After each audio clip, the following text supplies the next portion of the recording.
je reviens vers vous pour une vidéo Flosstube. Donc j'en ai fait une en septembre, là on est en novembre, je me dis que c'est bien pour vous montrer des choses qui avancent quand même sur 2 mois. Je vais vous montrer mes toiles estampées, mes toiles en point compté et les projets que j'ai envie de commencer à partir de maintenant. Alors tout de suite, on va commencer avec les toiles estampées. Donc vous avez d'abord ma toile que je fais pour mes petites filles de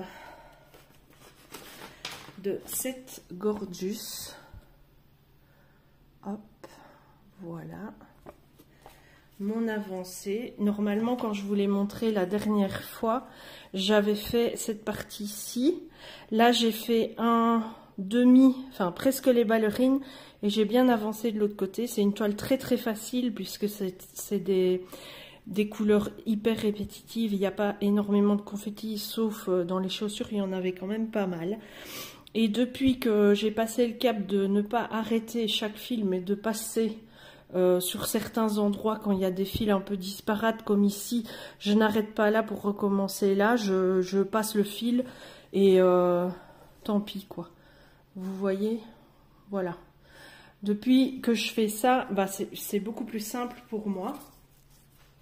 Donc celle-là, je l'avance, je l'ai mis en pause, j'ai mis toutes mes toiles en pause parce que je voulais absolument terminer un projet que je vais vous montrer. Hop. Et là, je vais les reprendre maintenant que mon projet est terminé. Ensuite, la seconde toile, c'est la deuxième Gorgeous, c'est celle avec les feuilles d'automne. Voilà, celle-ci qui est beaucoup plus contrastée du coup que l'autre, et vous voyez ici il y a un petit écureuil dans les feuilles. Il n'est pas très visible, mais il est là. Donc ces toiles ne comportent pas de points arrière ou de demi-croix ou quoi que ce soit de points spéciaux, ce sont juste des croix pleines, et j'en suis ici. Donc celle-là je l'ai beaucoup plus avancée. J'ai fini les 2 petites chaussures, les jambes, une partie de la robe. Et le fond est bien avancé aussi. Vraiment, celle-là, je l'ai vraiment super bien avancée. Je suis très contente et vous voyez, comme je vous l'ai dit, maintenant je passe les fils et je monte. De toute façon, dans les kits comme ça, on a souvent, jusqu'à présent, j'ai jamais eu la blague, mais on a plus de fils que nécessaire. Donc, si on en perd un peu en passant comme ça, c'est un gain de temps quand même qu'à chaque fois faire des nœuds et devoir les arrêter. Alors, la troisième toile en point compté, j'en ai d'autres, mais je vous ai montré que celle que j'ai avancée, en fait. C'est la fille steampunk. Donc, celle-ci, j'ai décidé de faire le fond, de faire le remplissage, même si elle aurait très bien pu être une toile partielle. Ça m'occupe mes soirées quand il n'y a plus beaucoup de lumière et que je regarde la télé par exemple, je sais quoi faire, c'est très répétitif, c'est pas fatigant, je dois pas réfléchir, donc je me garde ces moments de broderie là quand je suis plus fatiguée ou quand je suis moins concentrée, des choses comme ça.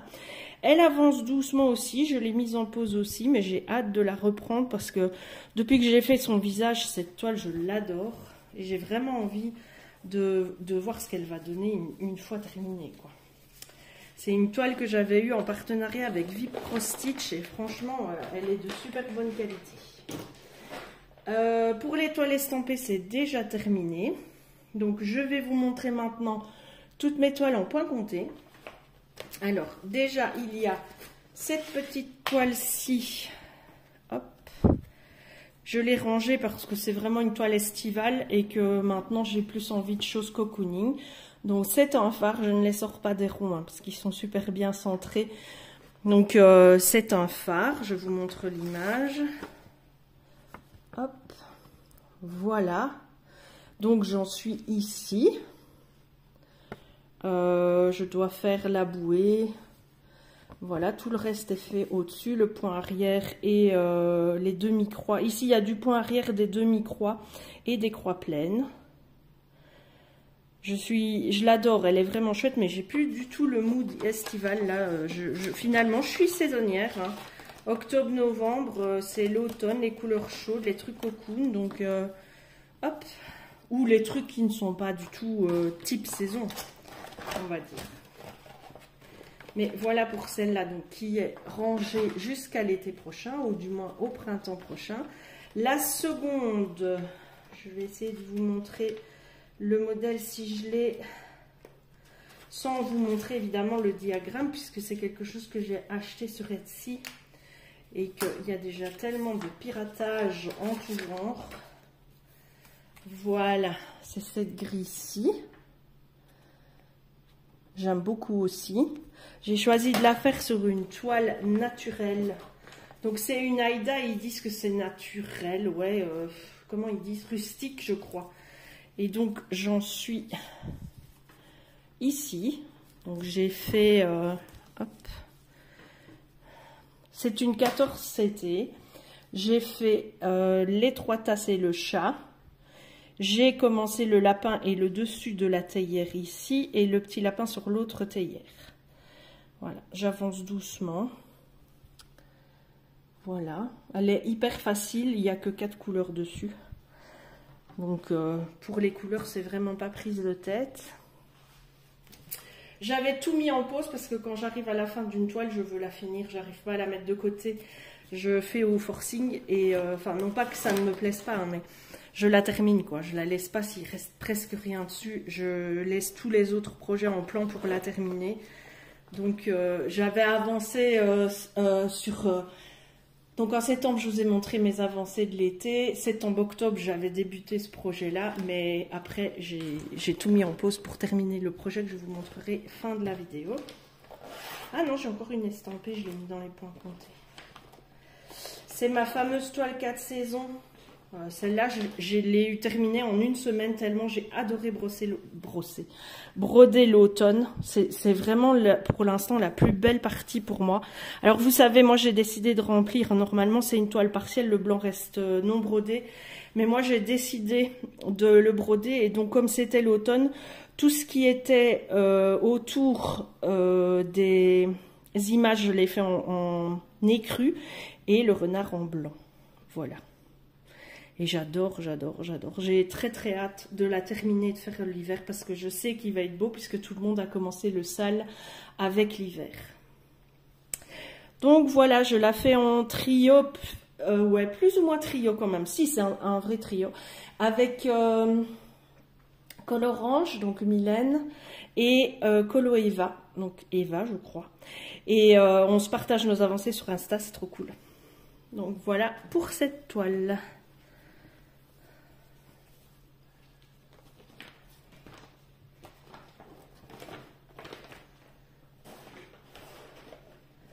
J'essaie de les entreposer.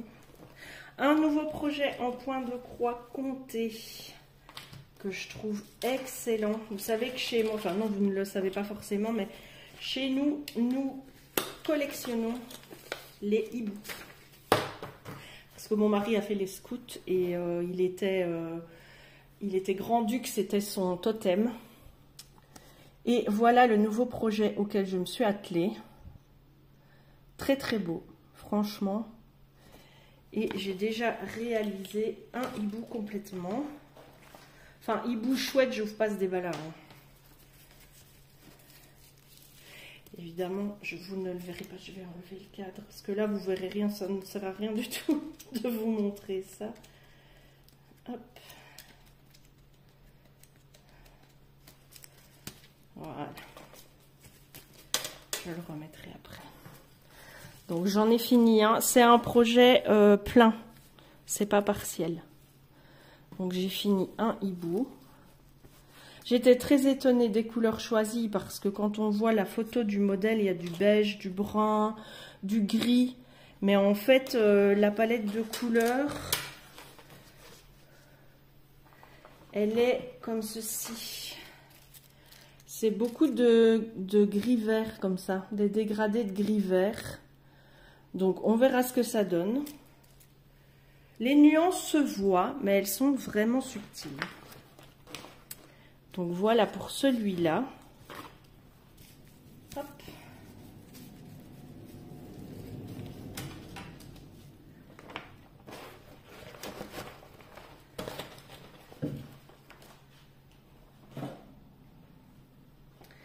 Et le dernier projet en point compté entamé, c'est celui des maisons du calendrier de l'Avent, où j'ai pas mal avancé. J'ai fait 3 maisons et j'ai descendu les cadres, vous voyez, et la bordure assez bas. Parce qu'en fait, sur ce patron-là, au lieu de prendre les mesures à la suite, à chaque fois, ils font le cadre de 0 ils commencent à 0. Donc forcément, tout est décalé dans la longueur, mais pas dans la largeur. Donc pour moi, c'est très compliqué, vu mes petits soucis de lien logique et de concentration. Mais jusqu'à présent, j'y arrive. Et en faisant les bordures à l'avance, en faisant le cadre avant de faire la maison dedans, je peux avoir un point de repère encore mieux. Alors cette toile a suscité un énorme débat sur un groupe de broderie sur Facebook, où les gens me disaient ouais, dommage, t'as quadrillé ta toile, c'est moche, ça sert à rien, faut commencer par le centre, pourquoi tu fais ça? Enfin, vraiment des commentaires pas bienveillants du tout, très critiques, alors que mon but c'était juste de partager ma fierté. Enfin, pour celles qui me suivent, vous savez à quel point je suis fière de pouvoir faire du point compté malgré tout. Ça me demande énormément de travail, de concentration et de mise en place de stratégies pour y arriver, dont ce quadrillage. Et donc j'ai été vraiment forcée de remettre les pendules à l'heure par rapport à ça, mais j'ai trouvé ça très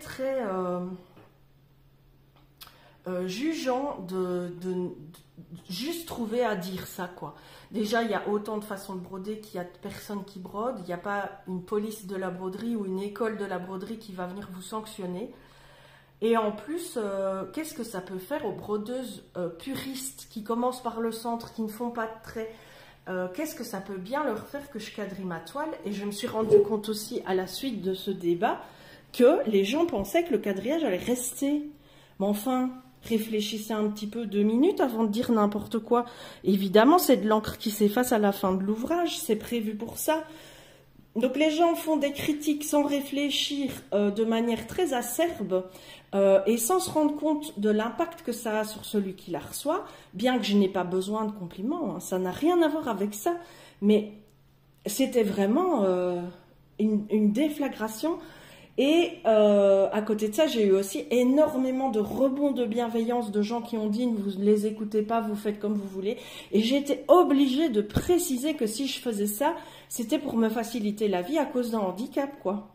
Et du coup, certains m'ont dit « on n'était pas censé savoir que vous étiez handicapé ». Et alors, le fait que je sois handicapée va susciter ta bienveillance, alors que le fait de ne pas le savoir suscite ta malveillance. C'est quand même étrange comme comportement. Soyez bienveillant dès le départ et pas parce que quelqu'un est diminué. Il faut être bienveillant de base. À partir du moment où ce que tu dis n'a rien de constructif et n'aide pas, ne le dis pas.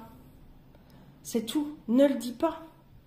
Et les gens maintenant ont une tendance à confondre le conseil bienveillant, constructif, avec ce genre de déflagration, de frustration, de jugement et de gendarme sans aucune raison, quoi. Donc j'ai un caractère assez fort, ça m'a contrarié, c'est vrai, je vais pas dire le contraire, ça m'a contrarié de voir que les gens s'arrêtaient juste à ça sans vouloir aller plus loin. Mais je pense à des personnes, je sais que dans certains groupes de coloriage par exemple, il y a des personnes malvoyantes qui font du coloriage et qui publient leur coloriage et qui ont très envie qu'on leur dise que ce qu'elles ont fait est bien réussi. Elles sont malvoyantes, elles font du coloriage, évidemment que dans le cadre d'un coloriage fait par une méga colorieuse qui sait faire la minutie, le temps et tout ça, ça va sembler ne pas être à la hauteur, mais pour cette personne-là, c'est ultra magnifique et c'est très bien réalisé parce qu'elle a été au-delà de ses difficultés et elle a fait quelque chose de combatif, quoi. Donc, punaise, arrêtez de juger tout le temps. J'avais vraiment envie de pousser mon petit coup de gueule dans cette vidéo parce que ces attitudes-là, dans le loisir créatif, dans le cheminement créatif qui est personnel et qu'on vous partage, non pas pour une reconnaissance ou pour des compliments, ça n'a rien à voir, mais qu'on vous partage parce qu'on est fiers de nous, fiers de ce qu'on fait. Et on va pas dire à chaque poste, bonjour, je suis un tel, atteinte de maladie chronique, subissant un handicap, diminué physiquement, vous montre mon travail. Punaise, soyez bienveillants de base avec les gens qui vous entourent. Arrêtez de juger comme ça par rapport à votre propre vie et à vos œillères personnelles, quoi. Il y a d'autres gens que vous dans la vie et il y a moyen. Quand je dis vous, évidemment, je ne m'adresse pas à ma communauté. Hein. C'est parce que ma communauté, elle est hyper bienveillante. J'ai pas beaucoup de commentaires, mais c'est toujours des commentaires qui sont bienveillants et qui vont dans la recherche du partage. Et ça, je suis hyper reconnaissante. Mais les gens sur les groupes Facebook comme ça qui font ce genre de choses, ça me gonfle. Là, je l'ai subi, oui, je l'ai subi, pour moi personnellement. Mais tous les jours, je le vois que d'autres le subissent aussi. Et ça me met en rage. Ça me met vraiment en rage parce que on ne sait pas ce que les gens vivent. Et s'ils vous partagent leurs trucs de loisirs créatifs, d'art, thérapie, mais c'est pas pour susciter le jugement et la critique, quoi. Il y a déjà bien assez de place dans la société professionnelle, dans la société de consommation, pour être juge et critique. Alors laissez-nous libres de notre processus créatif une fois pour toutes et laissez-nous le faire comme on veut. Ce message s'adresse donc aux gens qui m'ont embêté en dessous du post de ma toile. Ah oui, parce que cerise sur le gâteau, je ne sais ni pourquoi ni comment, mais j'ai été bannie de ce groupe. Alors que je suis la victime de nombreuses critiques négatives, eh ben, 3 jours après, bannie du groupe. Plus moyen de le voir, plus moyen de le consulter.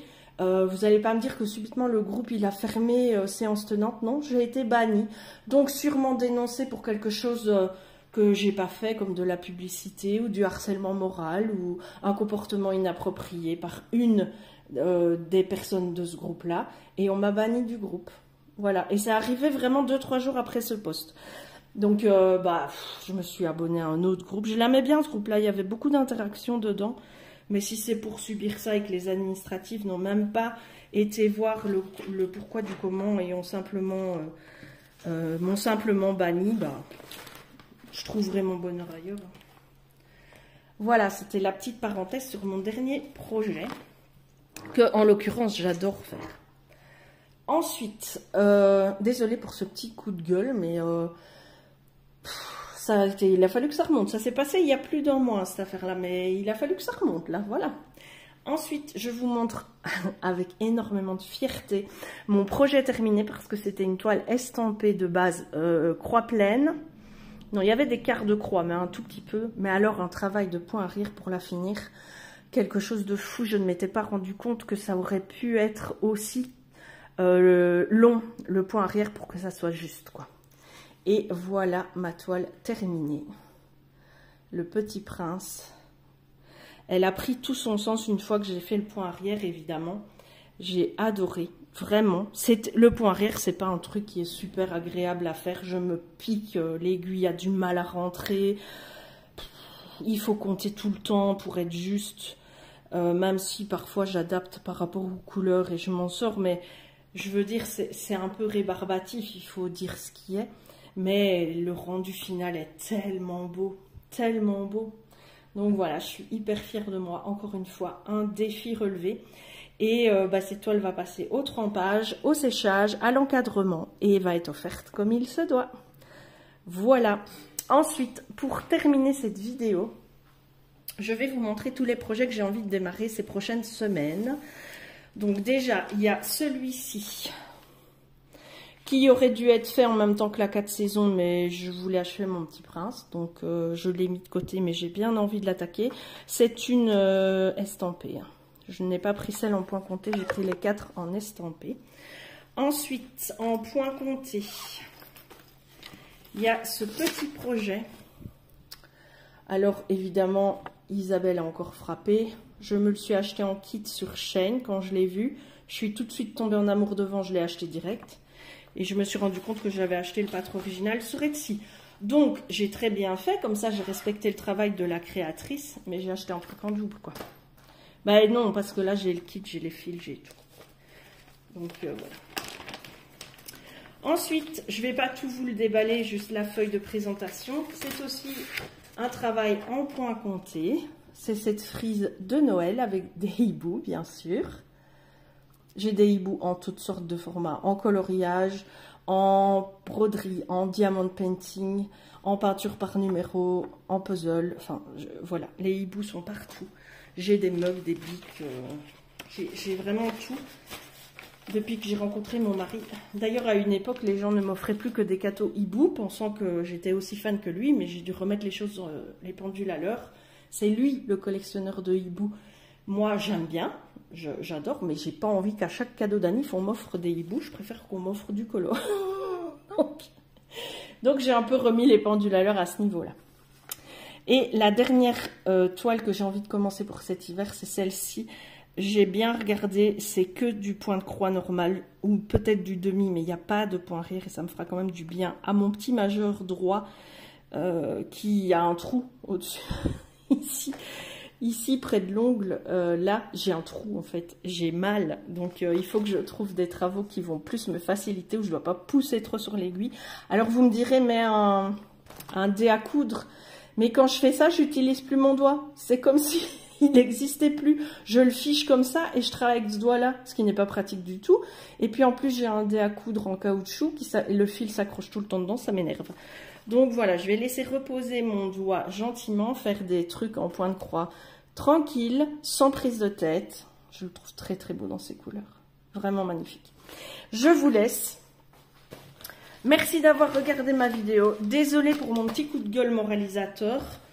Mais des fois, même si c'est pas à vous que je devrais m'adresser, il faut que je monte au créneau parce que il y a des limites à la bêtise humaine quand même. On vit déjà dans un monde tellement difficile, c'est pas la peine de nous en rajouter sur les réseaux sociaux pour du loisir créatif. À un moment, faut se calmer, quoi. Faut redescendre un peu et prendre position aussi durement et activement pour la politique, pour l'économie, pour l'éducation. Là, je suis tout à fait d'accord qu'on soit virulent, jugeant et critique, mais pour le loisir créatif des uns et des autres, il n'y a vraiment pas besoin d'autant de virulence. Donc calmez-vous, calmez-vous. Occupez-vous de vos loisirs créatifs, faites-les avec autant de passion et de rigueur que vous voulez, mais ne venez pas juger les autres. C'est tout ce que j'ai à dire. Sur ce, je vous embrasse, je vous dis à très bientôt dans une nouvelle vidéo. Prenez soin de vous et surtout dans la vie, faites ce que vous avez envie de faire et faites-le avec plaisir. Des bisous!